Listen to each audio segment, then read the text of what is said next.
just a modern take on an old thing. Oh, by the way, the kids can go out. Sorry, I forgot. I'm always watching. Is it more than just my family? There's one. Yes.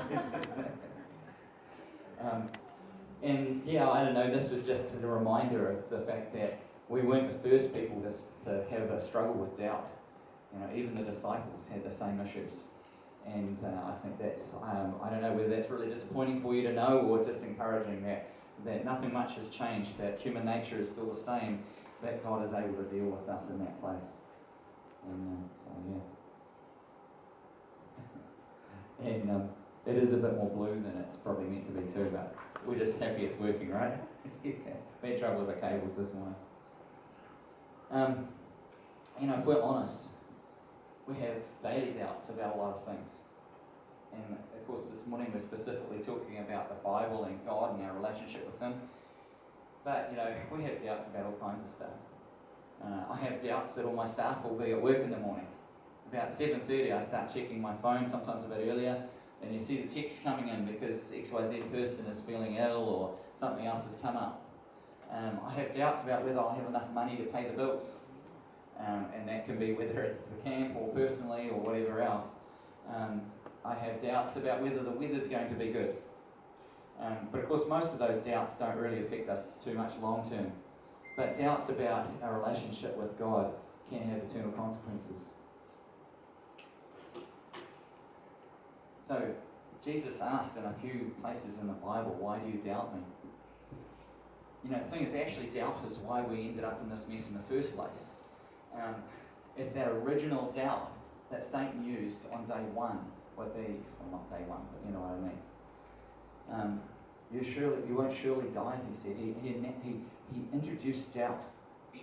And this is the whole problem with us, is that we're all a bit like that doubting Thomas. And Satan just loves to introduce those little bits of doubt. That it may not be directly in our relationship with God, but just slowly ask questions. And we're tempted to come up with answers that create even more doubt. And so Satan asks Eve this question, and she goes, of course we may eat of the fruit of the trees in the garden. The woman replied, there's only the fruit from the tree in the middle of the garden that we're not allowed to eat. And God said, you must not eat of it or even touch it, or you will die. You won't die, the serpent replied to the woman. See, it's just that little bit of doubt. God knows that your eyes will be opened as soon as you eat it. You'll be like God, knowing both good and evil. And so Satan not only introduced doubt into the equation, but he introduced doubt in God's motives. And I think that's one of the most crucial things, is when we start to doubt in our relationship with God, is we start to doubt His motives. Is He truly good? Has He truly got my best in mind? And that's where that doubt can start to take root. And so Matthew 15, 22 to 36 is the passage for this morning. And it's kind of like three little sections, three little stories. And so we'll just read through that. A Gentile woman who lived there came to him pleading, have mercy on me, O Lord, Son of David, for my daughter is possessed by a demon that torments her severely. But Jesus gave her no reply, not even a word. And here's a lesson, by the way, just in diligence. You know, when God says, ask and keep on asking, that's actually what He meant. And then His disciples urged Him to send her away, to tell her to go away, they said. She's bothering us with all her begging. I think actually God doesn't mind, but He wants to know how important it really is to us. Then Jesus said to the woman, I was sent only to God's lost sheep, the people of Israel. But she came and worshipped Him, pleading again, Lord, help me. Jesus responded, it isn't right to take food from the children and throw it to the dogs. She replied, that's true, Lord, but even the dogs are allowed to eat at the scraps that fall beneath the master's table. Dear woman, Jesus said to her, your faith is great, your request is granted, and her daughter was instantly healed. And then the next section. Jesus returned to the Sea of Galilee and climbed a hill and sat down. A vast crowd brought to Him people who were lame, blind, crippled, those who couldn't speak, and many others. They laid them before Jesus and He healed them. The crowd was amazed. Those who hadn't been able to speak were talking, the crippled were made well, the lame were walking, and the blind could see again. And they praised the God of Israel. Because they were starting to see the signs and wonders that were meant to come with the sign of the Messiah. And then we've got the last section. Then Jesus called his disciples and he told them, I feel sorry for those people. They've been here with me 3 days and they have nothing left to eat. I don't want to send them away hungry, or they'll faint along the way. The disciples replied, where would you get enough food for those here in the wilderness for such a huge crowd? Jesus asked, how much bread do you have? They replied, 7 loaves and a few small fish. So Jesus told all the people to sit down on the ground. Then he took the 7 loaves and the fish, thanked God for them, and broke them into pieces. He gave them to the disciples who distributed the food to the crowd. You know, the disciples weren't just, this wasn't day one. And I should have probably looked up how far through Jesus' time on earth this was, in his ministry time. But this wasn't the first miracle they'd seen. And, literally 1 chapter earlier, he had done a whole lot of almost identical miracles. Not only God showing up on earth in the form of a man, but he was proving who he was through the signs and wonders that he was doing. And yet they really still didn't understand. You know, Jesus was healing the sick and the lame and the blind.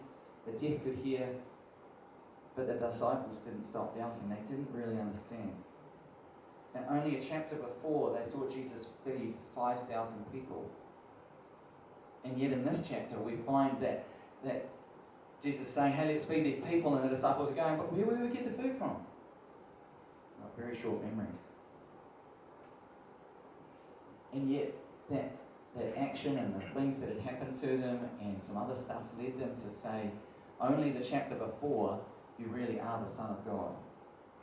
And yet in the next chapter they go, but where would you get the food from to feed all these people?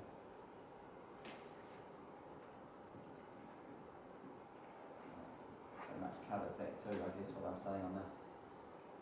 But that last bit up there, how long is it after we finish worshipping in the church this morning before we are telling Jesus that we can't, or even he can't? How long is it before we just let those thoughts of doubt and whatever else just enter our minds and start to just slowly pick away at what God is wanting to do? The cool thing is we're in good company, because even some of the disciples doubted. And we find at Matthew 28, it's right at the end of the gospel, and they've still got this problem. And when they saw him, they worshipped him, but some doubted. And so I don't think doubt has to be some kind of tragedy in our lives. Depends what we do with it. So I don't think we have to be worried about doubts and lack of faith stopping us from making it to heaven, because the disciples had this problem the whole way through. And fortunately for us, our access to God and our entry into heaven isn't dependent on whether we have doubts or not. Fortunately, it's well outside of our hands, because we know if it was up to us, we would stuff it up. We would let those doubts take control of our minds and take over completely. In Ephesians 2:8-9, we find this. God saved you by his grace when you believed. And you can't take credit for this. It is a gift from God. And it's just as well. Otherwise, we'd find a way to wreck it. But salvation is not a reward for the good things we've done, or the lack of doubt we've shown, or the faith that we have. It's like that so that none of us can boast. It's a gift from God.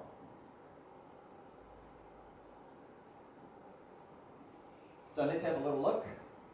When did Jesus start to use this term? So one of the times we find it is when Peter gets out of the boat to walk on water towards Jesus. And of course he starts to see the storm, and he starts to see the waves, and he starts to see the trouble around him, just like we often do in our lives. Things get a bit hard, there's bills that we don't know how to pay, there's trouble at work, things aren't quite right at home, and everything else is falling to bits, and our kids are giving us trouble, or it's hard at school, we're getting teased, and whatever else, and that storm starts to get a bit too much, and we start taking our eyes off God, and we start to put our eyes on those things around instead, and doubt starts to enter in. And so when that happened to Peter, there's a cool lesson for us though. When Peter started to doubt, he started to sink amidst the storm, what did Jesus do? Now he did chastise Peter, but he reached out and grabbed him first.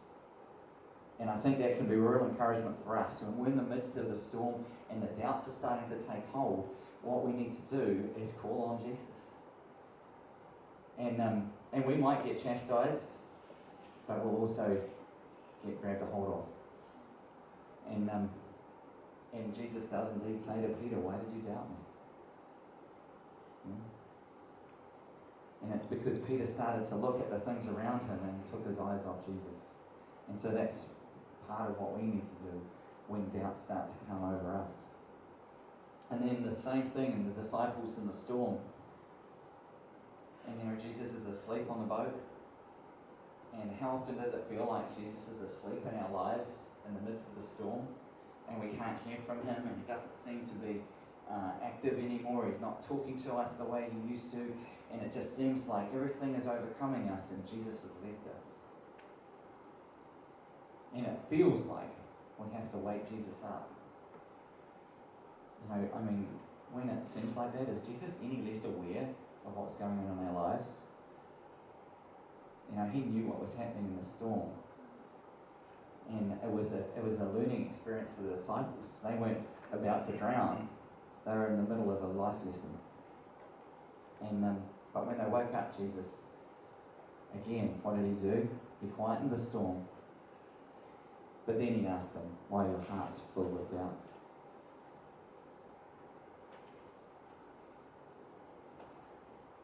One of the things is that faith doesn't come through seeing.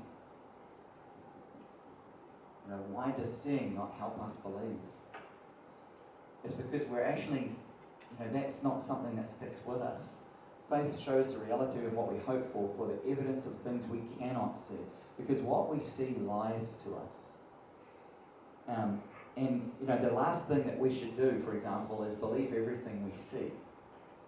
And I was just thinking about that, actually, just while I was standing up here, right? Just because we see stuff doesn't make it accurate. Even when some people says, be careful taking my word for it, right? I might be lying to you. I might never have travelled to Auckland. How do you know? Well, assuming you're trusting me with that one. But, we've got to be careful what we believe. What our eyes see don't always tell us the truth. And even when we see the truth, we just forget it like that. How often have we forgotten the miracles that God has done in our own lives? We can read the Bible, that has an impact on us, I think. Faith comes from hearing the Word of God, so that's a really important thing. But, we can look back through our own lives and look at all the times that God has been faithful to us and be encouraged by that. How quickly do we forget it? The next problem, pretty much like the disciples, the next day. And they've already forgotten what happened just a few days ago. Fortunately, 2 Corinthians, for we live by believing and not by seeing. Faith without doubt is possible. This is what God is wanting us to do. This is the whole training exercise, is to get us to work through our doubts. I don't think the exercise, by the way, is to never ever have any doubts. I'm not sure that that's the design. Maybe you can come up to me later and tell me how you've never ever doubted. And I'll be thrilled for you, but I can only tell from my life, I'm full of doubt. But that stuff works me through a process if we allow it to. But faith without doubt is possible. Sometimes I think we can look in the Bible and we can go, be holy as the Lord thy God is holy. Sometimes that stuff can seem a little bit out of reach. But here's two examples of where faith is possible. So, dear woman, Jesus said to her, your faith is great, your request is granted, and her daughter was instantly healed. We read that in that first section of Matthew this morning, Matthew chapter 15. And she was a Gentile. She wasn't even meant to believe in God. She was an outsider. She wasn't someone that was regularly in church. She couldn't have gone to the synagogue. She wouldn't have been allowed to. And yet here's someone that's showing great faith. She just believed, and it was so. And then again in Matthew 8:10, and can anyone tell me what the story of this passage is from? Yeah, the centurion. Yeah, a Roman guy, not Jewish. He's Gentile again.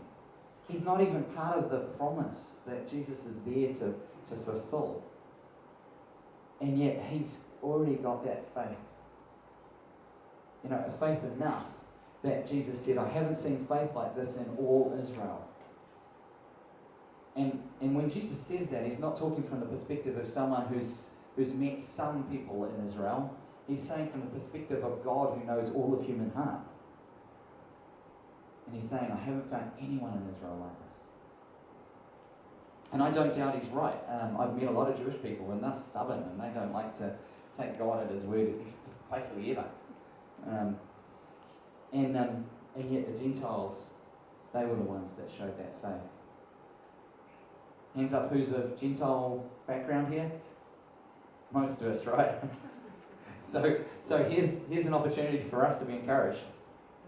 So I think one of the things we need to keep doing is to remind ourselves what has happened in the past. And this is a command that God gave to the people of Israel in Deuteronomy. And it's primarily about the commands, the law that God had sent through Moses to his people. But it was also telling them to tell their children about the stories of how God had saved them, about how God had brought them out of Egypt, about how God had fed them in the desert, about how God had faithfully protected them when they fought battles. And the verses, repeat them again and again to your children. Talk about them when you're at home and when you're on the road, when you're going to bed and when you're getting up. Tie them on your hands and wear them on your forehead as reminders. Write them on your doorposts of your house and on your gates. Remind. And, I think we, at our peril, we forget what God has done for us already. Because we're not good at this remembering thing. God's encouraging us to do it. Don't get stuck in our doubts. Some of the disciples stopped following Jesus. John 6:6. 6. Oh, 6 is there. Anyway, at this point, many of his disciples turned away and deserted him. And it was because Jesus was starting to really lay it on thick why he was there and what he was going to do. And he lost popularity because he was saying the truth. And people weren't really interested in it. They wanted the miracles, but they didn't really want the truth. But some of the disciples continued to follow him despite their doubts. Then Jesus turned to the 12. So this is after the big crowds are starting to desert Jesus. And he turns to the 12 and he says, are you also going to leave? And Simon Peter replied, to whom will we go? You have the words that give eternal life. We believe and we know you are the Holy One of God. So they stuck it in there when so many others left. And so this is the thing, you see, doubt wasn't really the problem, it's what the people did with it. Did doubt draw them closer to God because they worked through their questions? Or did they just up and leave? Now, what was Jesus doing with his disciples? He was using repetitive life training to teach them eternal truths. Why keep feeding the crowds? Was that because the crowd was hungry? Or was it because he was trying to teach these disciples something, just to get them to experience it again and again and again? And how many times did the storm have to go quiet? It went quiet when they woke him up, when they were in the boat in the storm. It also says it went quiet after he reached out and grabbed Peter and pulled him back into the boat. You see, these things had been done over and over again for the disciples so they could experience it. So how many times is God going to have help you in your life, in our lives, in my life, so that we can learn these eternal truths? We're a bit slow. I can say I'm probably a lot slower than most of you. I struggle to learn stuff. And I have to repeat things over and over and over and over again. And we don't do it so much now, but some of my kids and I used to be involved in martial arts. And they say to learn something, to learn a move, to get it right every time, all you have to do is repeat it 10,000 times. And somewhere in there, it starts to become muscle memory and you don't forget how to do it. And, you know, I haven't done martial arts now for a little while, but at camp, you get the odd kid wants to wrestle a little bit. I still remember how to do that stuff. I can still, you know, wrestle a kid, my 17, 18-year-old, and still throw them on the ground. And that's because I did it over and over and over and over again. And that's what God is trying to do with us. He knows that we need that help. He knows that we're a bit slow. Fortunately, He's incredibly patient with us. And He's willing to do miracle after miracle in our lives until we've really started to grasp that He is God.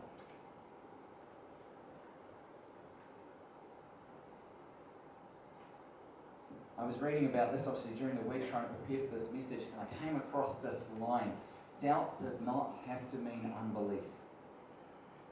And I just found that really encouraging. For me, that was an enlightening moment, because I think we often think that doubt leads directly to unbelief, leads to our faith falling away, and that's it. And so when we have a little bit of doubt, we start to panic. But doubt doesn't have to mean unbelief. You know, often in life, we have to reaffirm the decisions that we've made. I was just thinking about it the other day. I was driving somewhere, and I needed to go a slightly different part of the country that I normally go to. I was headed to Morrinsville, but I needed to quickly get to a particular part of Morrinsville, and that meant about 3/4 of the way there I had to turn left instead of right. But because I'd always gone the other way, what did I do? I turned right, and then had to do a U-turn. I was like, seriously, I'm in a hurry already. But I just had to reassess. You know, reassessing and double checking whether we're on track is not a bad thing. So doubts can be bad. They might steer us away from the right direction. But doubts can also be good. You know, because I turned that way and I'm like, there's something wrong about what I just did. It didn't dawn on me straight away that I turned the wrong direction. I had to think, why is this wrong? Because it feels right. I always go this way. Oh, that's right, because I'm going to a different part of Minesville. So I had to turn around. So doubts can be good. Doubts may make us question our decisions. We might find that we were headed the wrong way. So doubt doesn't have to be bad. Depends what we're doubting, right? But you know, our human nature likes to demand evidence. And this is the whole problem with the TV and things online. And we're given lots and lots of false evidence. We get tons of information. You know, this is the information age. Information overload. And the problem is, well, to pick through and figure out what's the truth in amongst of it. We can also, and this is something else I was learning about this week, trying to do leadership training, because at the end of the day I'm running a Christian camp and I'm trained to be a dairy farmer, so I'm trying to upskill. And one of the things that I was reading about during the week was how we can get stuck in our minds so much and working through that thing that we need to do that we start to believe that we've already done it, and therefore we actually don't put anything into action. Because our minds are so amazing that we can actually convince ourselves that we've already done it. And we get the euphoria from having achieved it, and therefore we don't go out and actually do the thing we needed to do. It's a really odd scenario, but it's just something that we need to look at in our lives. It's like, and it actually handicaps us from getting the thing done that we need to do. Other times we can be in our head so much that this thing we know we need to do looks so hard that we won't risk starting it. And we get just lost in our mind, either feeling like we've already done it or feeling like it's too big to do. And it's like that whole deal. Anyone tried to get fit? A few of us, over and over again, right? And often what stops us from training is because training hurts, and it's hard, and it's uncomfortable. And in my case, I'm trying to desperately lose some weight, And so I'm going up to Hakramatas 2 or 3 times a week and going to the gym 2 or 3 times a week. And one of the problems with the Hakramata staircase, apart from its 1,349 stairs, that's a bit of a problem with it, but this time of the year, it rains. And I just don't want to do it. You know, I mean, it's bad enough doing it on a good day, but who wants to do it in the pouring rain? But it always amazes me, I get halfway up and there's another person coming down or someone passing me because I'm going too slow. There's actually other people are out there dumb enough to do it as well. And when you get home, you know, that was terrible, but actually it was kind of fun. It wasn't anywhere near as bad as I thought it was going to be. But if we got lost in our thoughts, we just go, you know, it's cold and wet out there, let's just change the channel on the TV. And we can get lost in our minds. So don't get stuck there. So get out of your head and get into your life. Make that 2 mistakes in life. We either underthink about things and rush into doing the wrong thing, or more often we overthink about it and we worry about stuff that isn't even true. We get stuck in our own minds. I covered this, but I'm going to cover it again. Does doubt exclude us? Well, yeah, it could.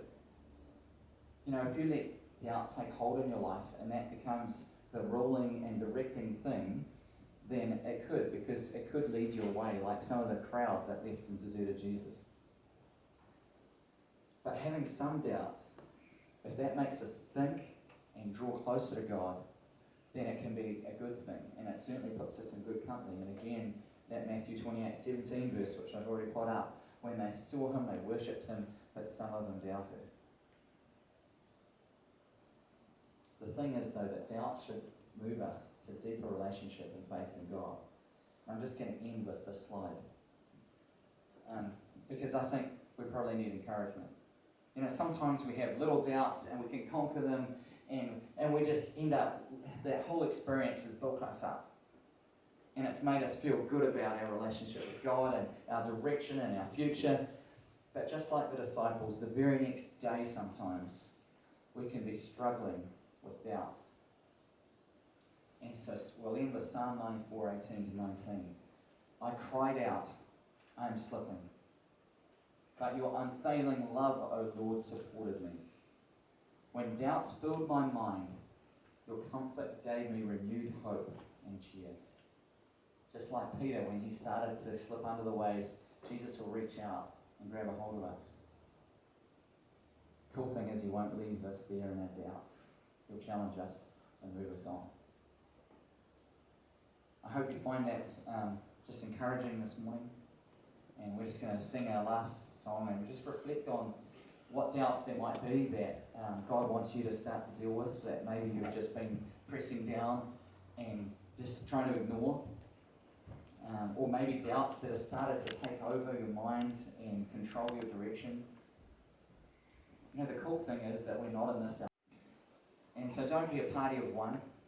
Express those fears and doubts to other people.